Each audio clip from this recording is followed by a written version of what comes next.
سب سے زیادہ جہنم میں دھکا دینے والی چیز زنا نہیں ہے، شراب نہیں ہے، سود نہیں ہے، جوا نہیں ہے، ڈاکہ نہیں ہے، گانا نہیں ہے، عریانی نہیں ہے، فحاشی نہیں ہے، ماں باپ کی نافرمانی نہیں ہے، کیا ہے؟ نماز کا چھوڑنا نہیں ہے، روزے کا چھوڑنا نہیں ہے، زکوٰۃ کا چھوڑنا نہیں ہے، حج کا نہ کرنا نہیں ہے، کیا ہے؟ ارے کیا ہے؟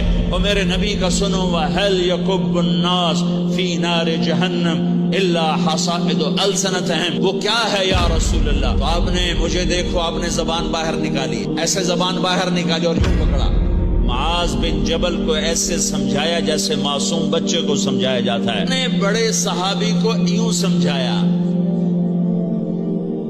معاذ زبان قابو میں رکھ، نفس کو سب سے زیادہ گندا کرنے والی زبان ہے۔